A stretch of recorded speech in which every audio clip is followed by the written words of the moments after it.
Assalamualaikum warahmatullahi wabarakatuh. Waalaikumsalam.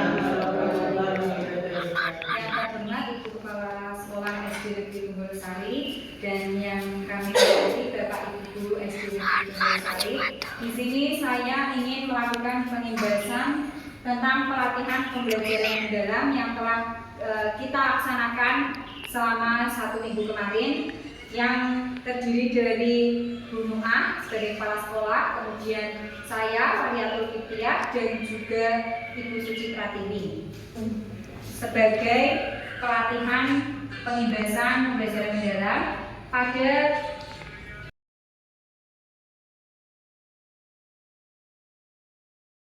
modul ke-1 yang kami bahas atau yang kami dapatkan itu tentang pola pikir bertumbuh atau sering disebut juga dengan PPB, pola pikir bertumbuh. Maksudnya bagaimana? Di dalam pola pikir bertumbuh ini kita diajari untuk mengolah pemikiran kita menjadi lebih positif, atau kalau bahasa keseharian kita namanya afirmasi positif.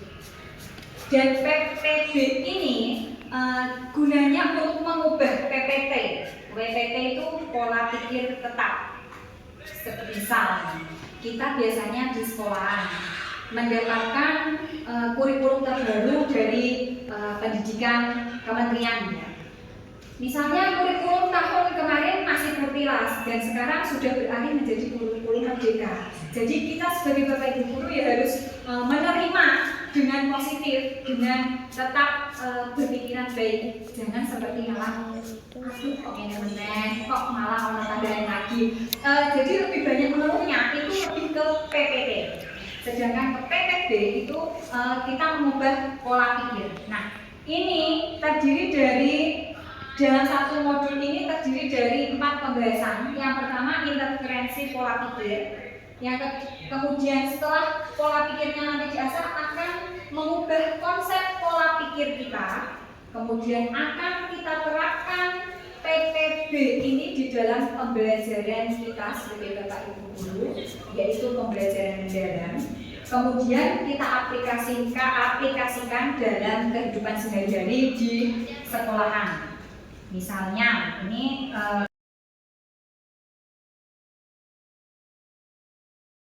penjelasan lebih jauhnya interferensi pola pikir, yaitu mengubah pola pikir menjadi growth mindset. Maksudnya gimana? Maksudnya itu pola pikir kita ubah yang positif-positif, yang senang-senang. Seperti kita setiap hari kan menyuruh anak-anak untuk selalu senyum. Ojo kondur iso, pasti bisa. Nah, itu termasuk kita melakukan interferensi pola pikir yang mendorong pemikiran lebih positif dan menanamkan keyakinan. Kalau bahasa kerennya dalam buku yang saraf ini ISQ, gitu.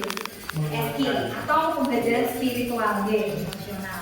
Dan ini konsep pola pikirnya yang akan kita terapkan dalam sekolahan kita, mengubah PPT menjadi PPB. Misalnya melalui pujian proses. Maksudnya pujian proses gimana? Kita sebagai guru di kelas, sebenarnya kita sudah sering memuji anak-anak, memberikan afirmasi. Wah, sudah bagus, keren. Ternyata itu tidak cukup, Bapak Ibu. Itu butuh pujian lagi, atau namanya pujian proses. Seperti halnya, misal ini kelas 5 atau kelas 1 saja. Kelas 1 ada Abida. Misalnya Abida belum bisa mengenal huruf.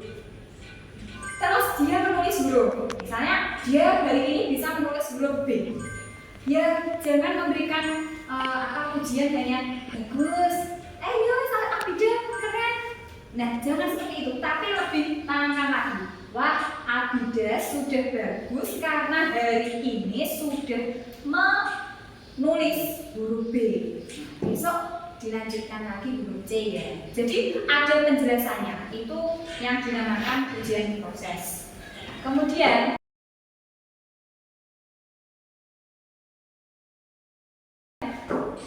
konsep pola pikir yang kita terapkan ini bukan hanya untuk anak-anak, tetapi sebagai kita sendiri. Sebenarnya saya dalam pelatihan ini juga mulai introspeksi. Ternyata saya juga harus mengubah pola pikir menjadi lebih baik seperti TPB ini. Dan peranannya sebagai apa? Ini dalam peranan pembelajaran mendalam ada kerangka pembelajaran. Sebenarnya ini sudah kita bahas berkali-kali karena kita sudah menerapkan lingkungan belajar di luar sekolah dan di dalam. Misalnya kita sudah sering bermain dengan anak atau belajar di UKS atau di taman. Misalnya Bu Arya mengajari anak kelas 4 tentang IPAS. Nah, itu sudah Pak Haris mengajari anak-anak di lapangan. Sebenarnya sudah melakukan mempraktekkan ini. Kemudian kemitraan. Kemitraan ini hal yang baru. Kenapa? Karena setiap kita melaksanakan pembelajaran, ternyata itu kalau bisa di dalam pembelajaran harus menyatakan kemitraan. Kemitraan itu atau kolaborasi dalam proses anak-anak memahami pembelajaran. Misalnya di dalam kelas kita menerangkan tentang gaya, misalnya gaya pelajaran kelas 1. Di dalam pembelajaran gaya itu ada gaya otot, gaya generasi, gaya geser magnet dan sebagainya. Itu kita bisa kolaborasi dengan guru atau bahkan dengan murid. Misalnya ini kelas 5 kok ada yang jadi atlet ya, dia dijadikan kemitraan juga bisa, bukan hanya guru saja. Kemudian misalnya saya tadi pengen ngajar gaya, meminta tolong ke Pak Haris dalam mengajar, itu juga maksudnya kemitraan.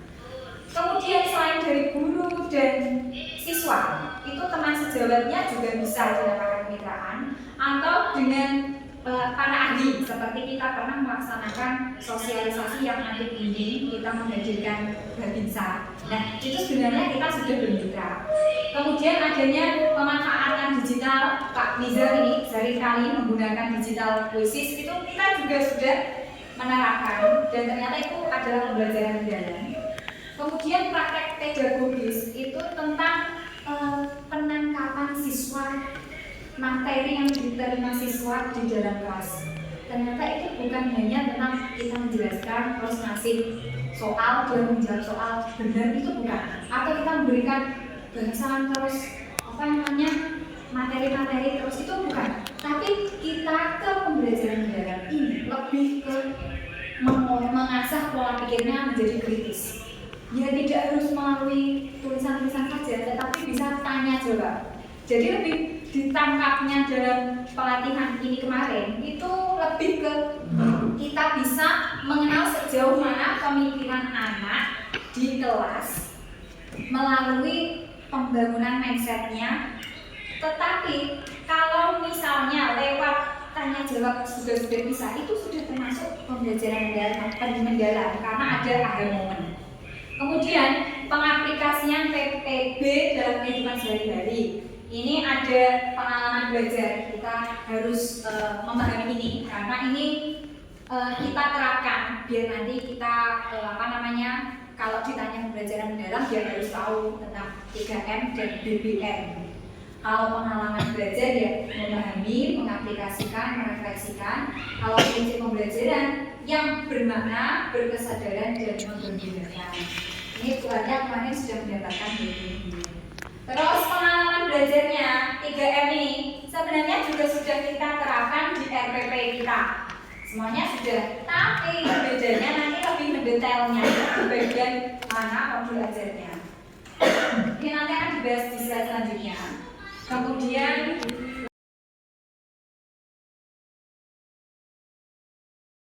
selanjutnya ini kita ke sini dulu. Ini adalah peta konsepnya. Jadi di dalam pembelajaran mendalam ini ada 8 dimensi profil lulusan.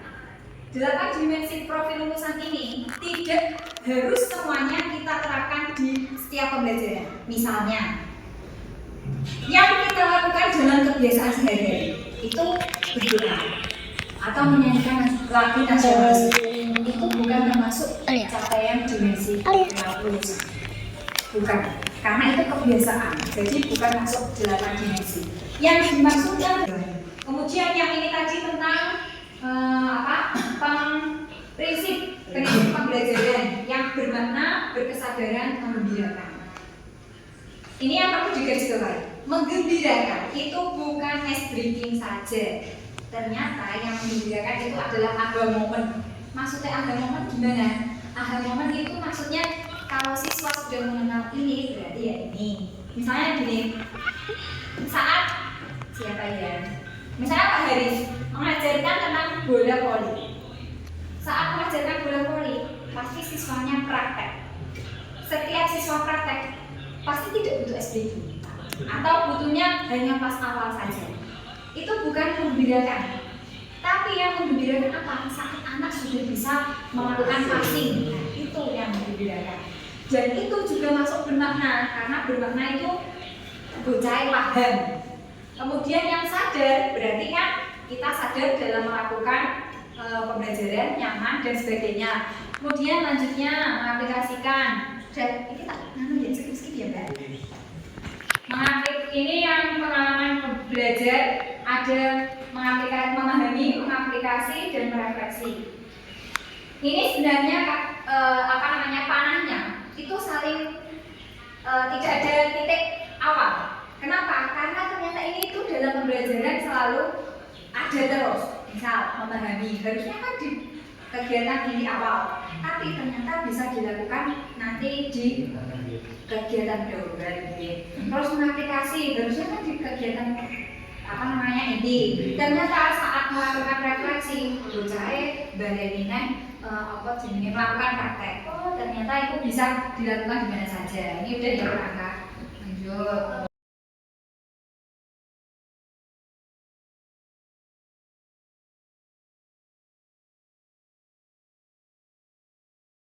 Terus ini.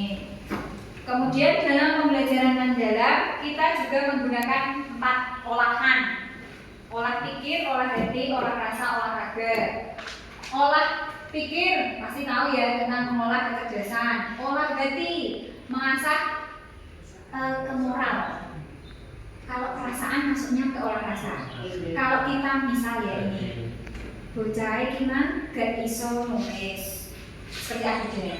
Terus kita mendekati mengolah rasanya, berarti lebih olah rasa. Tapi kalau olah hati, berarti kalau ada irsyad melakukan pola nih berarti hati masuknya kita. Kalau ini misalnya tulisanmu sudah bagus, kita sedikit-sedikit memberikan pujian, bukan hanya pujian proses tapi pujian olahan rasa. Kemudian olahraga juga kita sudah menerapkan saat pembelajaran misalnya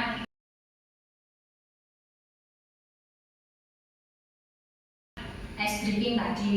Ini adalah pembelajaran bon. Nah ini taksonomi.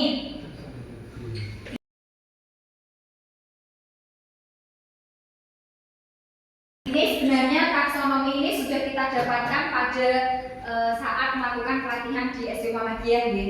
Ini memahami itu lebih ke mengingat dan memahami, atau kalau taksonomi belum ya, ini mengingat memahami ada 6 kan kemarin, C1 sampai C6. Memahami itu lebih ke mengingat dan ke memahami. Mengaplikasi ya menganalisis, menerapkan. Tingkatannya sama tetapi lebih dispesifikasikan. Jadi 3 saja. Itu nanti untuk merefleksi ya nanti dalam pembelajaran kegiatan akhir.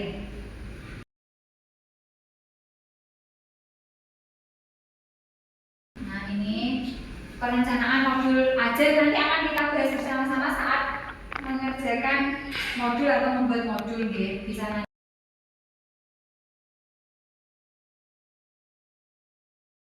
nanti proses asesmen hasil ini juga kita sama, tak bahas deh karena sama. Ini sama. Nah ini seperti ini loh cara pembuatan FPP-nya. Tapi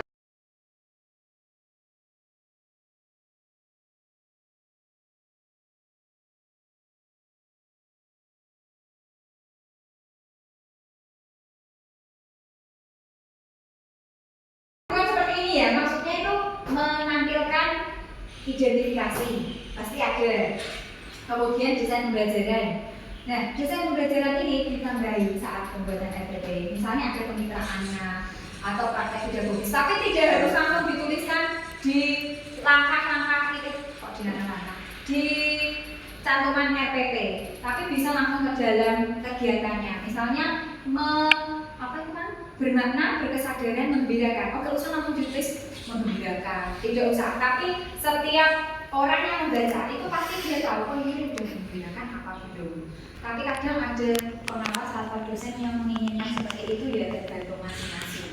Tapi sebenarnya tidak usah dicantumkan.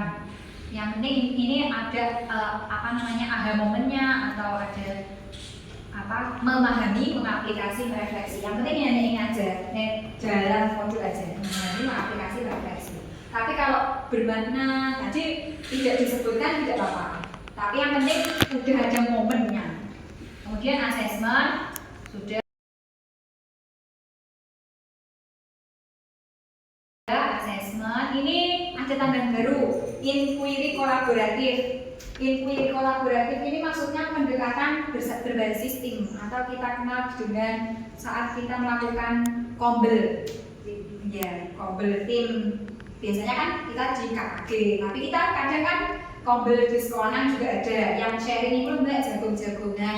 Mas saya ini ternyata harus nggarap duit malah anu lah. Kita kan kadang sharing itu termasuk kombel, tapi belum ada hasil. Sebaiknya itu nanti ada catatan-catatan itu misalnya oh ternyata kasus ini atau nanti berhubungan dengan jurnalnya Bu Noah, jurnal harian itu maksudnya inquiry kolaboratif karena ada hasilnya apa, cara penanganannya apa. Karena contoh nih, contohnya dari kasusnya Sherin misalnya, ini dari kasusnya Sherin, ini kasus di kelas.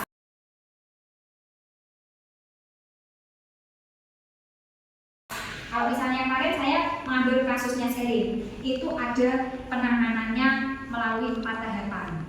4 tahapan, assess, terus design, kemudian implementation, kemudian measure dan satunya jurnal harian kepala sekolah. Mohon ya. Demikian presentasi hari ini. Terima kasih. Untuk nanti lebih jelasnya tentang materi atau yang ingin ditanyakan bisa bersama-sama melakukan kombel di ruang rapat. Kita praktekkan di kombel. Oke.